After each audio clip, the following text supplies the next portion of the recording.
Welcome to Huntsville, Alabama for the Super Retriever Series. You've made it in time for the finals as 8 dogs have made it this far. 6 pros, 2 amateurs, chasing Clint Johnson and his dog Horton.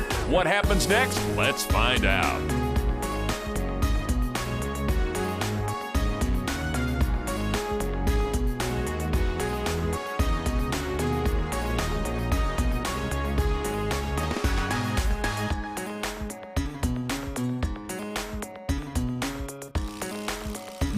Competitors started out. 8 have made the finals here at the beautiful G.W. Jones Farm. What a spot for retrievers, Justin Tackett. An even better spot right across the street for our Superfly competition. It's a great venue. Absolutely. When you think about the uniqueness of a city of this size, like Huntsville, that has the perfect place to run retrievers right smack dab in the middle of it, it's incredible. The farm here that we're now standing on was purchased by my grandfather in 1939. Not long after that, he was activated to go off and fight in World War II, and my grandmother, Betty Jones, was put in charge of running the farm. She was a city girl, knew very little about it, but she held the farm together through those years, and we're primarily in the cattle business and have cow-calf pairs, and we've been in the farming business ever since. And as you can see from some of the surrounding areas, Huntsville's literally grown around us. This was way outside of town when my dad was a little boy. Now we're right here 4 miles from the courthouse steps. It's very much an active farm, very much of a working farm. You know, the type of farm we're doing it's not a hobby. It's something we do, and it's something we're passionate about and we love to do and be involved with. And people, farming people, I think, have a very close relationship with a lot of the dog people. So I'm a member of the Alabama Conservation Advisory Board, representing District 5, which is the North Alabama district. And having an event like this here on our place is very important, I think, to further the conservation efforts. And it brings an awareness to a lot of people about hunting. And I know we'll have some people that will be visiting some of these venues and events that don't have a lot of access to hunting and to the outdoor sports, and this just further develops that for them. A few years ago, we actually did have a DU event here that was not like a competition, that was more of an exhibition. But to see this level of competition, you know, 90 some odd dogs, you know, at this high level has been really fascinating. I grew up hunting and to be able and around dogs and training my own dogs as well, but to see this level is truly amazing. Hopefully we put on a good show for the competitors and for the spectators alike, and we very much would love to see SRS events here from now on. And judging from the enthusiasm and the intensity of the dogs and their handlers, we're going to be back. And it's reflected in this scoreboard, which shows a very tight race led by Clint Johnson. But they have a special challenge today for the finals. For that, let's go to Justin Tackett. Your 4th and final series that is your Eukanuba virtual course is just like this. Mark 1 comes out at about 250. It's a poison bird. They will not ever pick that bird up unless they want to go home. Mark 2's at about 455. There's a lot of terrain change right there. They got to bust a hill. Should be fun to watch, but they're going to know off both those before they do anything and run a blind at about 350. That blind is up at the top of the hill. It's in the shadow. The sun's starting to fall right now. It's on the back side of the mountain. It's going to be tough for them to finish that blind, but once they get it picked up, and they set for that long bird out there at about 455. Again, those shadows are creeping in. The dogs look very good. They smashed the 3rd series. The 8 dogs that have advanced, 6 pros and 2 AMs, they're hot. I mean, they found that long bird very, very easily. I think it's going to be very tight. I bet you the winner absolutely smashes this thing. Sit. All right, let's see how Chris Aiken does. Chris from Jonesboro, Arkansas. Tell us about Bailey, Justin. Good dog. On first time I ever saw her that I can remember was in the semifinal series, which she did a nice job. I think her marking's still in question. She seems to be a great handling dog, but this is pure marking here, buddy. Here you see the mark, what Bailey has to do, and those shadows adding a degree of difficulty here. Absolutely. You know, you've got a little bit of change there, whereas it wasn't as prevalent because it happened much closer in the middle of the course in the semifinal series. I think these shadows might play havoc here because it's going to really, you know, it's kind of like swimming for a mile and then getting out and walking the last 10 yards. You know, it's just something very different right at the end. And Chris Aiken's dogs always run great blinds. So I'm not surprised that she's doing well here. She's a little bit right. They have to go to the blind first. That's right. That's by judge's orders. Exactly. You're going to see both marks, and they're both pretty healthy marks. Where the confusion comes in is where the dog's going to come back after running that blind, and in most training scenarios, you would pick up the bird that you saw prior to running to the blind. In this scenario, they're going to pick up the right-hand mark, and it's a big, long one at 450-plus yards. Does the dog forget he's gone after the blind, and then does he forget the mark? It depends on how good a job, and you can see right here, Bailey's got a handle on that bird. She was trying to square that heel. So maybe she forgot, maybe she didn't, but what she's really trying to do is, if you can imagine walking a hill, nobody likes to walk on the side of a hill. We either want to go down the hill or up the hill. It's just uncomfortable. And it's the same thing for a retriever. They don't want a side hill, and it takes a lot of time. And at 3 to 4 years old, she's probably hadn't had the sheer detail work put in her yet to compete on a mark like this. Now, she's a hunter. Does that hurt a field dog, a dog out in the field? I don't think so. I mean, I think the more reps they get, the better a dog gets. I mean, you're going to see a few dogs compete here that are strictly competitive dogs and pets. But pretty nice job for a young dog, and for her to make the finals, it's a big deal. It is a big deal because we're starting over. That means, because of the rules, Chris Aiken and Bailey are right at the top of our scoreboard. But we have a lot more runs to go through. More magic and excitement coming up. Stay right where you are.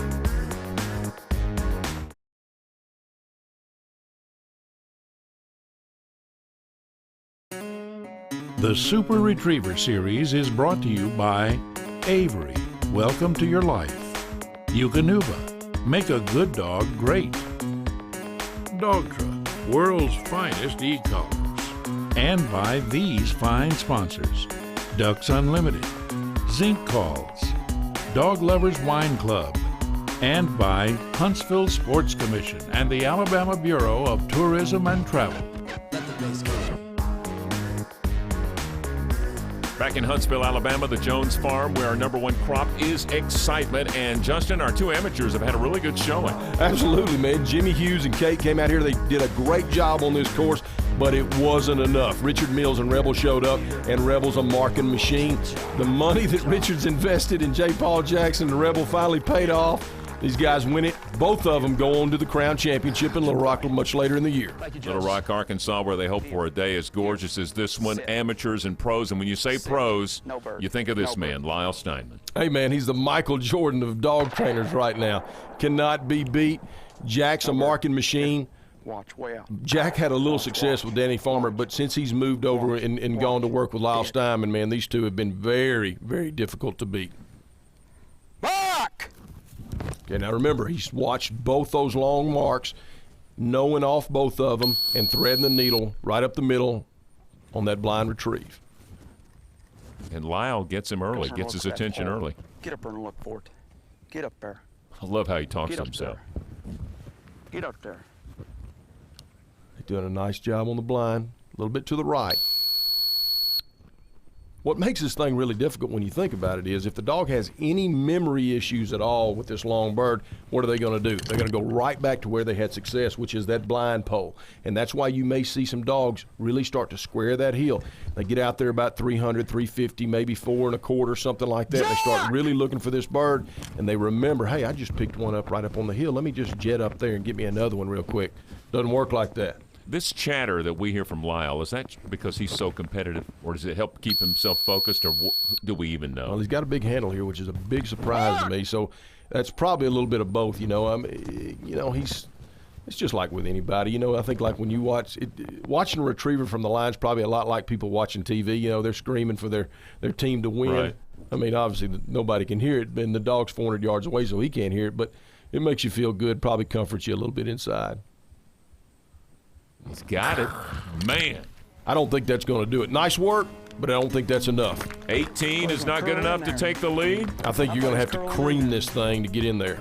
Well, if anybody could do it, it would be Clint Johnson, who brings Rudy to the line, an accomplished dog. Outstanding retriever. Clint Johnson's done an unbelievable job with Rudy. Actually, this year they've been our most consistent retriever on the series. They're going to take home, unless they have an extreme explosion right here, the Avery Sporting Dog Team of the Year.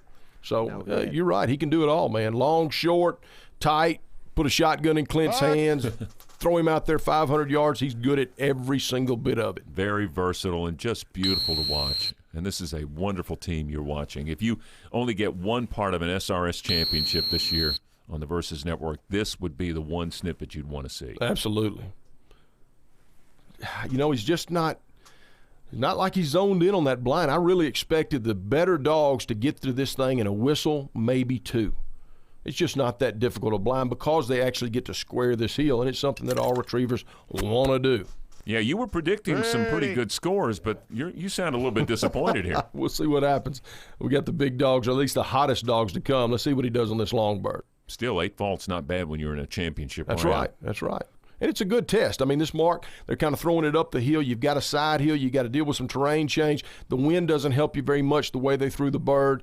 So the dog has to know where he's going, but he's in the area of the fall, and he knows that it's there. We just got to look for him to dig it out. There it is right there. There you go. And Rudy's got 10 faults, and Clint Johnson is at the top of the leaderboard. Rudy and Clint inside track in Huntsville, Alabama.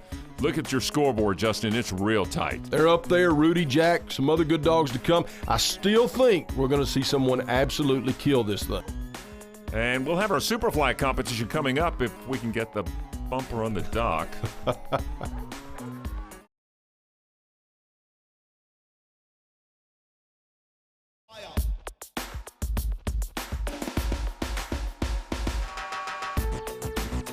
Make some noise at the Valley Bend Shopping Center because we're into the finals of the Superfly competition. And Justin, 6 dogs have made it here. We saw some pretty good jumps in our preliminaries. Very good jumps. These guys are getting stronger. It's later in the day. This is usually when we see dogs start to kind of wilt. Not the case now. They're getting bigger, stronger, faster, flying farther. We're showing you the best of the 2 jumps in the finals. Spud's best was 17:11. This is Lizzie from Dallas, Texas. Good form here, Justin. Absolutely, all the way from Texas, hanging in there with the big boys. 19:10. We're going to show you the winner of the Super V Championship who was going for the double. This is Rebel with a 20-footer. He can do it all. He can do it all. We're to the Michael Jordan of dogs. Our classic champion, this was Little Morgan. Well, he's 10 years old. Look at him fly. Can still do 22:19. That's what he did as his best jump. And here is newcomer Reagan, Mike Jorn. This dog is so much fun to watch. He wants it so bad. Look at him. A big 25.5. That leaves us with Quasi Randy Murphy. I'm telling you what, this Reagan dog and this Quasi dog are absolute maniacs. I'm talking about freaks. Look at them. Look at that. Had to beat 25.5. It ends up with 25.5. That means we're going to have a jump off.